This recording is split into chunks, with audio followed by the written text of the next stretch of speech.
Iran, Israel और America के बीच 28 फरवरी से जारी युद्ध में हजारों मौतें, भारी आर्थिक नुकसान और विस्थापन हुआ है।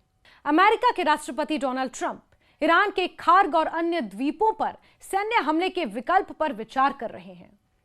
खार्ग द्वीप ईरान के कच्चे तेल के लगभग 90% निर्यात का प्रबंधन करता है और इसका रणनीतिक महत्व बहुत ज्यादा है। ईरान, यूनाइटेड स्टेट्स और इजरायल के बीच चल रहा तनाव अब एक ऐसे मोड़ पर पहुंचता दिख रहा है जहां सिर्फ जमीन या शहर ही नहीं बल्कि समुद्र में मौजूद छोटे छोटे द्वीप भी इस संघर्ष के केंद्र बनते जा रहे हैं। खास तौर पर फारस की खाड़ी यानी पर्शियन गल्फ और स्ट्रेट ऑफ हॉर्मूज के आसपास स्थित ईरान के 6 द्वीप अब वैश्विक राजनीति और अन्य रणनीति के सबसे अहम बिंदु बन चुके हैं। इन द्वीपों में Kharg island, Qeshm island, Larak island, Abu Musa, Greater Tunb और लेसर टुन शामिल हैं। यह समझना जरूरी है कि ये द्वीप केवल जमीन के छोटे टुकड़े नहीं हैं, बल्कि ये पूरी दुनिया की ऊर्जा आपूर्ति के नर्व सेंटर यानी धड़कन जैसे हैं। दुनिया के कुल तेल व्यापार का एक बड़ा हिस्सा हॉर्मूज स्ट्रेट से होकर गुजरता है। ऐसे में इस इलाके पर नियंत्रण का मतलब है वैश्विक अर्थव्यवस्था पर असर डालने की क्षमता। यही वजह है कि इन द्वीपों को लेकर अमेरिका की दिलचस्पी बढ़ती जा रही है और ईरान भी इन्हें हर हाल में सुरक्षित रखने के लिए तैयार है। सबसे पहले बात करें खार्ग द्वीप की। ये ईरान के लिए जीवन रेखा जैसा है। ये द्वीप ईरान के कच्चे तेल के लगभग 90% निर्यात को संभालता है। यहाँ विशाल तेल terminal, storage tank, pipeline network, super टैंकरों के लिए बंदरगाह मौजूद हैं। अगर किसी तरह इस द्वीप को नुकसान पहुंचता है और इसे निष्क्रिय कर दिया जाता है तो ईरान की अर्थव्यवस्था को बहुत बड़ा झटका लग सकता है, यकीन मानिए। यही कारण है कि यही द्वीप किसी भी संभावित सैन्य कार्रवाई का सबसे बड़ा लक्ष्य बन सकता है। ईरान इराक युद्ध के समय में भी ईरान के इसी खार्ग द्वीप को निशाना बनाने की कोशिश की गई। कहानी सिर्फ खार्ग द्वीप तक सीमित नहीं है। इसके आसपास अन्य छोटे छोटे द्वीप हैं। Qeshm, लारक, Abu Musa, greater tomb और लेसर टुम्ब उतने ही महत्वपूर्ण द्वीप हैं। खासतौर पर अबू मूसा और टुम्ब द्वीप ऐसे स्थानों पर स्थित हैं जहां से स्ट्रेट ऑफ हॉर्मूज के प्रवेश और निकास पर नजर रखी जा सकती है। इन्हें एक तरह से चोक पॉइंट कहा जाता है, यानी ऐसे स्थान जहां से गुजरने वाले जहाजों को नियंत्रित या बाधित बहुत आसानी से किया जा सकता है।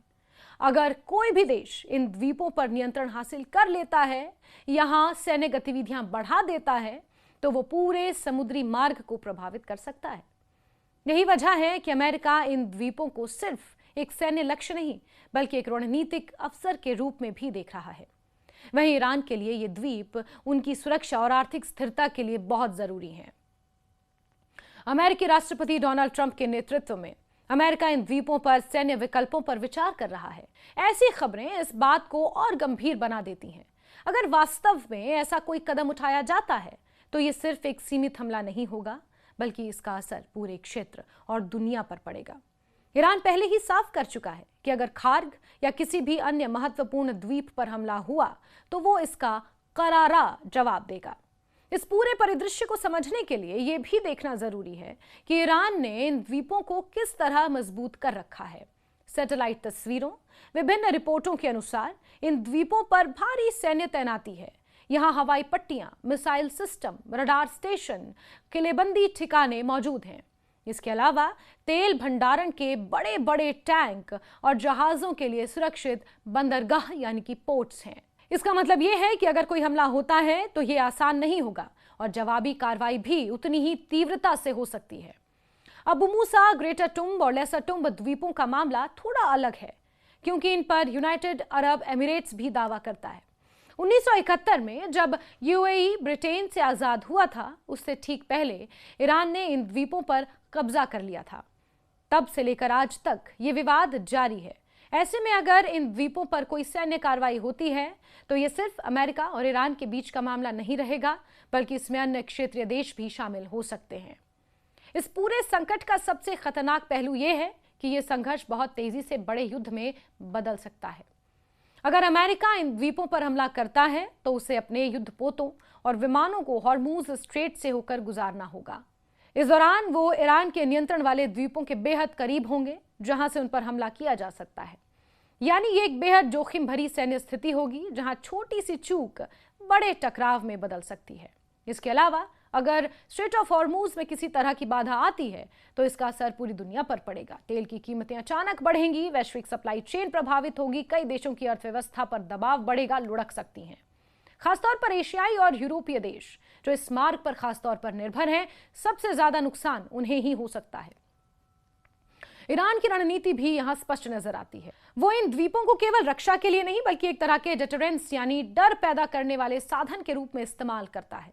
वो ये संदेश देना चाहता है कि अगर उसके खिलाफ कोई बड़ा कदम उठाया गया तो वो भी वैश्विक स्तर पर असर डालने की क्षमता रखता है। इस पूरे घटनाक्रम से यह भी साफ होता है कि आधुनिक युद्ध अब केवल जमीन या सीमाओं तक सीमित नहीं रह गया है। अब समुद्री मार्ग, ऊर्जा संसाधन, छोटे छोटे द्वीप भी उतने ही महत्वपूर्ण हो गए हैं। इन पर नियंत्रण का मतलब है आर्थिक और रणनीतिक ताकत हासिल करना। फिलहाल स्थिति बेहद संवेदनशील बनी हुई है। एक तरफ अमेरिका अपने विकल्पों पर विचार कर रहा है, वहीं दूसरी तरफ ईरान अपनी सुरक्षा को और मजबूत कर रहा है। इजरायल भी इस पूरे समीकरण में एक अहम भूमिका निभा रहा है, जिससे स्थिति और ज्यादा जटिल हो जाती है। कुल मिलाकर खार्ग और अन्य द्वीपों को लेकर बढ़ता तनाव ये संकेत देता है कि आने वाले समय में ये क्षेत्र वैश्विक राजनीति का केंद्र बन सकता है। अगर हालात काबू में नहीं रहे तो ये संघर्ष केवल क्षेत्र नहीं बल्कि वैश्विक संकट में बदल जाएगा।